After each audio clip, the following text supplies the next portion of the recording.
Pour approfondir toutes ces questions, je vous propose maintenant d'ouvrir une table ronde avec les 4 intervenants qui sont assis à mes côtés. Alors, j'aurais d'abord une première question à poser à Trudeau Lemens. Est-ce que vous êtes prêts? C'est bon? Oui, aussi sur ça. Vous pouvez y aller, normalement ça doit marcher. Ok. Alors, au regard de tout ce qu'on vient d'entendre, à votre avis, que disent ces évolutions législatives de la conception du droit? Ça dépend probablement des juridictions, mais au Canada, je dois dire que certains d'entre nous, professeurs de droit, de bioéthique et tout ça, ont été épatés par le fait qu'on a accentué une approche libertaire, je ne dis pas libérale, mais libertaire du droit, c'est-à-dire accent sur l'individu, le choix d'individu, sans réaliser que le droit se développe et joue un rôle important dans un contexte socio-économique et de système de santé, confirme des valeurs, met des limites aux droits individuels pour l'intérêt du public. Et chaque jour, on est confronté avec des arguments, oui, mais si les gens le veulent, si c'est un choix individuel, sans réaliser que le choix d'une personne qui vit en pauvreté, le choix d'une personne qui est sans abri au Canada, il y a des grands problèmes de logement, de crise de logement au Canada, des grands problèmes d'accès aux soins adéquats. En psychiatrie, on parle de liste d'attente de mois parfois, avant que les gens, même suicidaires, ont une rencontre avec un psychiatre. Et alors l'idée d'un choix et que le droit est simplement là pour assurer le choix à l'aide médicale à mourir, pour moi c'est absurde et c'est une tendance dangereuse libertaire, d'une approche libertaire du droit. Je rajouterais peut-être qu'effectivement, on a cette conception très subjective et individualiste, mais qui va nier aussi la dimension de relation qu'on trouve dans tout droit. C'est-à-dire que si vraiment on parle de droit à l'euthanasie, ça implique une relation entre le patient et le soignant, par exemple. Alors qu'ici, on a plutôt une instrumentalisation d'une des deux parties pour la demande qui est formulée par le patient.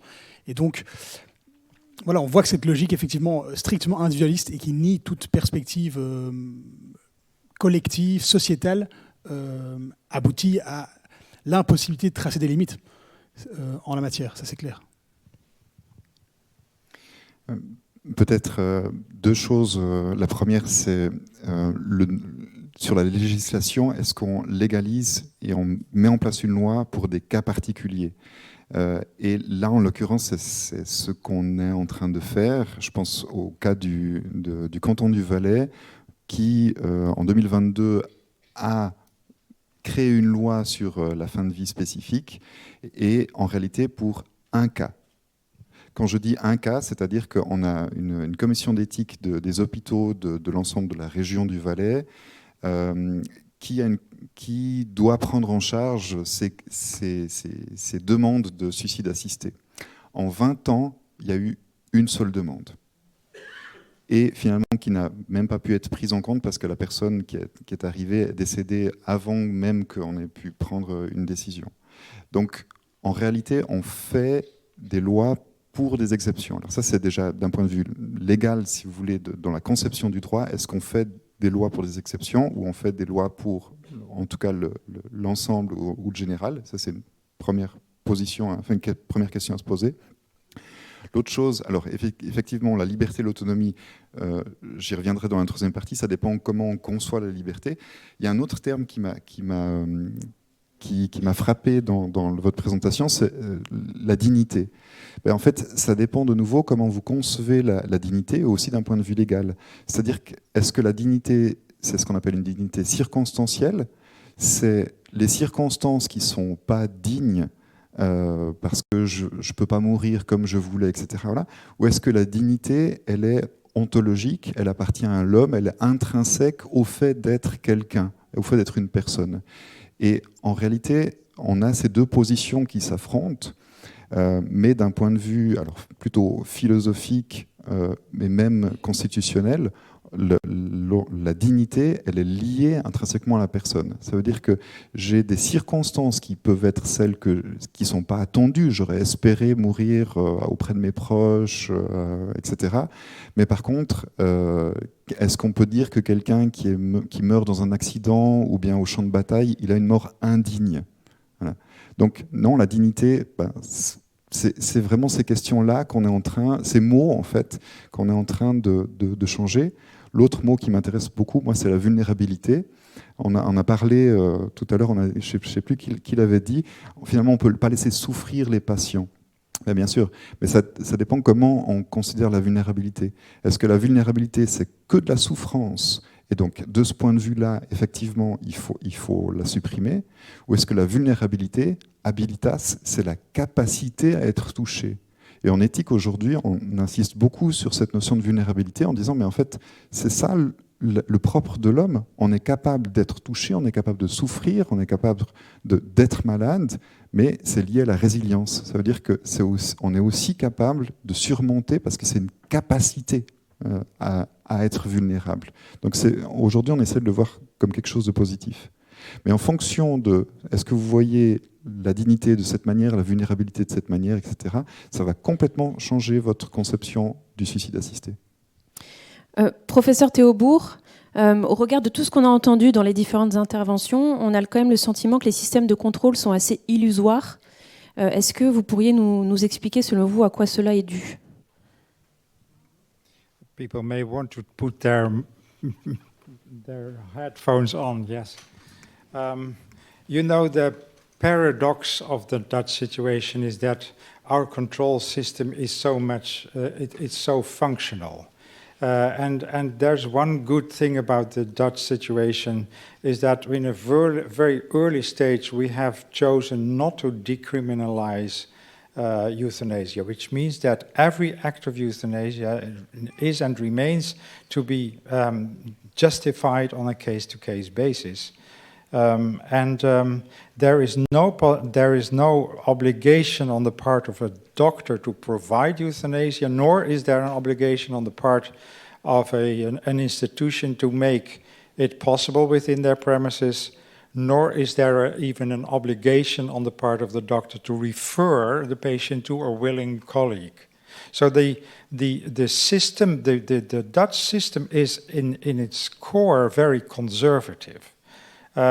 Still, the fact that the public opinion is kind of reaching far beyond what the law allows and what the law originally intended is proof enough that that the legalization, it is like the magical what is it, the tovenaarsleerling? What is that in that's where there's a magician and he has a student, and the student becomes wiser than the magician.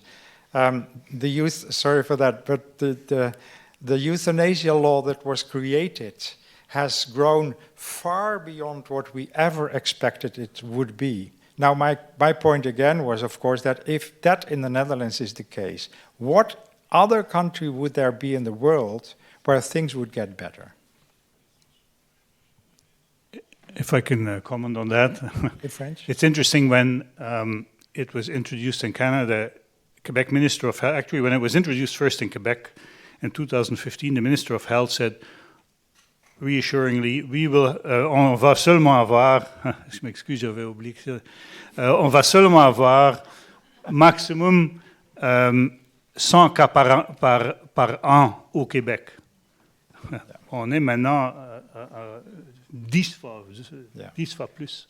Alors, ça va être exceptionnel, peut-être 100 demandes par an. Maintenant, on est pas seulement des 100 demandes, on est à des actions d'euthanasie de beaucoup plus que 1000 au Québec et au Canada en général, plus que 10 000. Pour la Belgique, on peut peut-être rappeler qu'on a eu une condamnation par la Cour européenne des droits de l'homme sur la question du contrôle, précisément. Donc, il y a eu une atteinte qui a été reconnue au droit à la vie d'une patiente morte par euthanasie du fait des problèmes de fonctionnement de la commission de contrôle. En l'occurrence, il y avait un problème de manque d'apparence d'impartialité, puisque les médecins qui composent cette commission, pour la plupart, pratiquent eux-mêmes l'euthanasie et donc étaient amenés à contrôler leurs propres euthanasies. Donc ils sont en train de régler la question, en tout cas formellement, du point de vue de l'anonymat du contrôle. Mais voilà, reste le problème, comme on le voit au Canada, aux Pays-Bas, de la charge de travail. C'est-à-dire que c'est plusieurs centaines d'euthanasies qui doivent être examinées par réunion mensuelle de la commission. Donc en fait, il y a un pré-screening, on va dire, un pré-contrôle qui se fait de manière assez superficielle. Et au-delà de la question du manque de moyens, il y a aussi la question du manque de volonté que j'évoquais dans mon intervention. C'est à partir du moment où on a cette logique subjective, le médecin, mais aussi la commission, va avoir certains scrupules à remettre en question ce que dit le patient de sa propre souffrance. Donc il y a un manque de moyens, mais même un manque de volonté probablement. Et voilà. Et puis après, c'est question de conflit d'intérêts, puisque comme Trudeau Lemmens l'évoquait par rapport au processus législatif, en Belgique, on a, du point de vue du processus de contrôle, vraiment une forme de mélange des genres entre les promoteurs de l'euthanasie et ceux qui les contrôlent. Merci beaucoup, Léopold Van Bellingen. Écoutez, je vous propose de clore ce temps d'échange. Merci à chacun pour vos différentes interventions très riches qui permettent de nourrir la réflexion de chacun dans cette salle.